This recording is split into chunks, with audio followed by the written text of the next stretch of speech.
Media ने यह बताने में काफ़ी समय खर्च किया और एक तरह की छवि बनाई गई कि काफ़ी धूमधाम रहती है नरेंद्र मोदी के आसपास।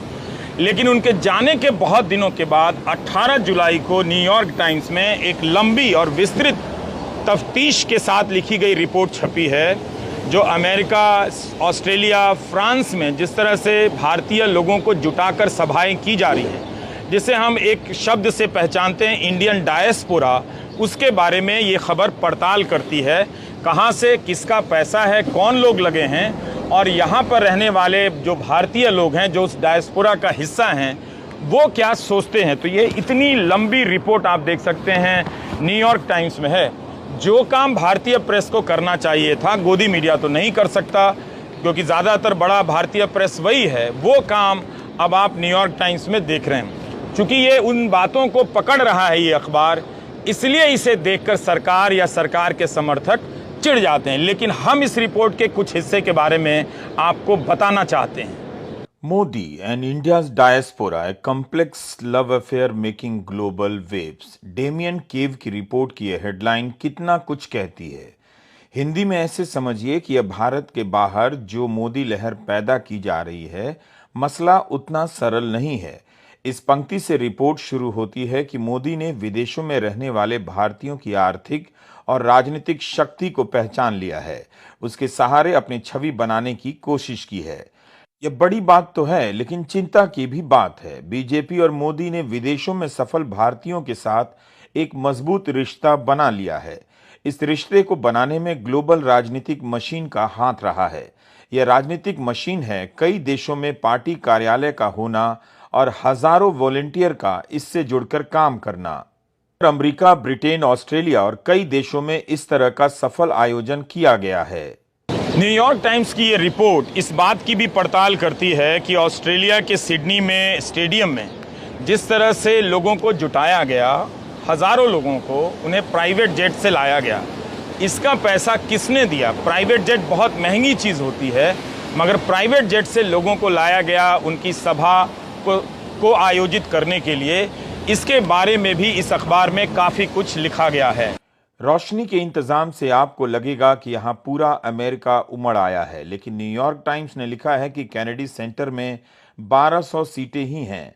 क्या इसलिए अंधेरा किया जाता होगा कि बड़ी रैलियों के आदि प्रधानमंत्री की यह सभा बड़ी लगे कि कितने अधिक लोग आए हैं। अगर इस हॉल में लगातार रोशनी होती, हर किसी का चेहरा साफ साफ दिख रहा होता, तो क्या यह भी दिख जाता कि मात्र 1200 लोगों को प्रधानमंत्री संबोधित कर रहे हैं।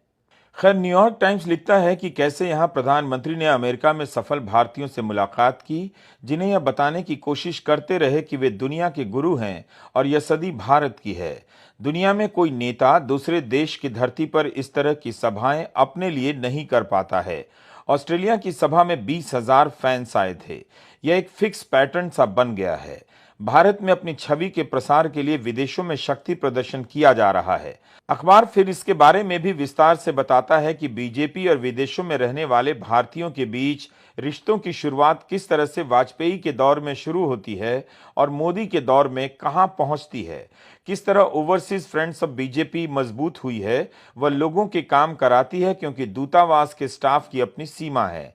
ये लोग पासपोर्ट, वीजा वगैरह के काम में मदद करते हैं और इनकी बैठकों में दूतावास के अधिकारी जाते हैं। ऐसा माना जाता है कि विदेशों से बीजेपी को काफी पैसा भी आता है। जब टेक्सास में हाउडी मोदी के समय लोग यह सवाल पूछने लगे, तब जाकर यहां बीजेपी को रजिस्टर कराना पड़ा।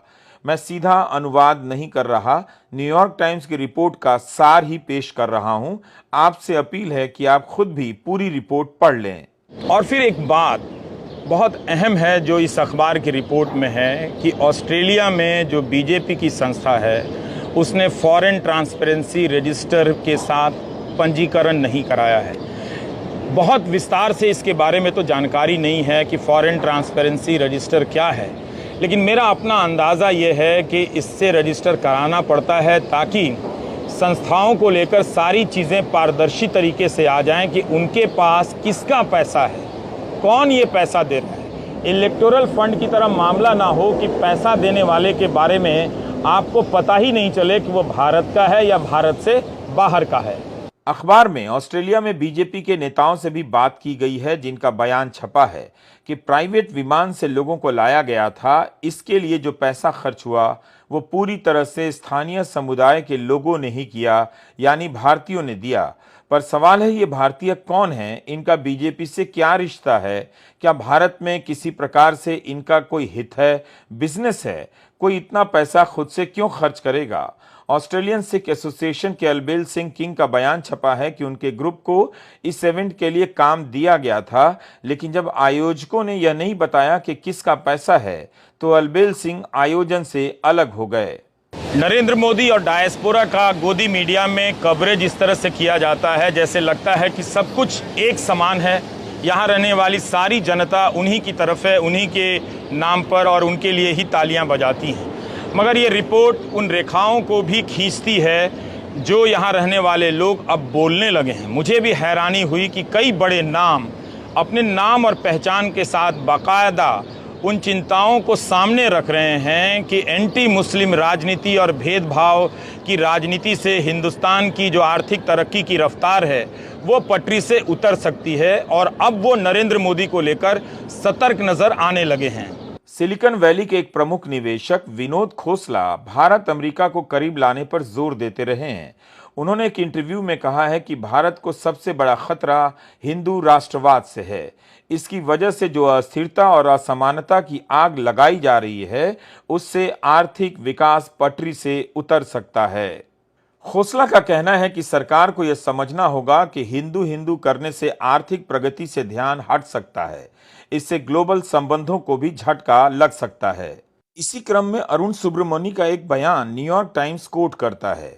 Arun Subramani private equity banker हैं, जिन्होंने भारत में हेल्थ, डिजिटल सेक्टर में काफी निवेश किया है। अरुण का बयान छपा है कि पार्टी को यह साफ करना होगा कि भारत सबके लिए है। कमल रेखी पहले अमेरिकी भारतीय हैं जिनकी कंपनी यहां के शेयर मार्केट नैस्डैक में लिस्ट हुई है।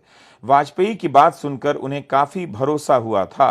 तो गोदी मीडिया आपको कभी नहीं बताएगा कि विनोद खोसला ने, अरुण सुब्रमणी ने और रो खन्ना ने नरेंद्र मोदी को लेकर और उनकी राजनीति को लेकर क्या टिप्पणी की है। अगर इसी बात की विस्तृत रिपोर्टिंग हो जाए तो अमेरिका यात्रा को लेकर जो महिमा मंडन किया गया है उसकी धुलाई हो सकती है। मगर इन बातों को, इन बड़ी हस्तियों के बयानों को भारत के मीडिया के पर्दे से गायब कर दिया गया है।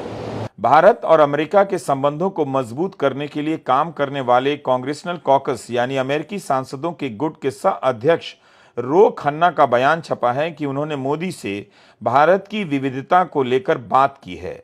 रो खन्ना कहते हैं कि मैं चाहता हूं कि भारत जिन सिद्धांतों की बुनियाद पर बना है, उन्हीं सिद्धांतों की बुनियाद पर अमेरिका और भारत के रिश्ते मजबूत हों। हम किसी खास व्यक्ति पर जोर नहीं देते हैं। तो अब हम बात करेंगे इंडियन डायस्पोरा क्या है, इसकी पहचान कैसे बनती है, इसके भीतर की राजनीति क्या है।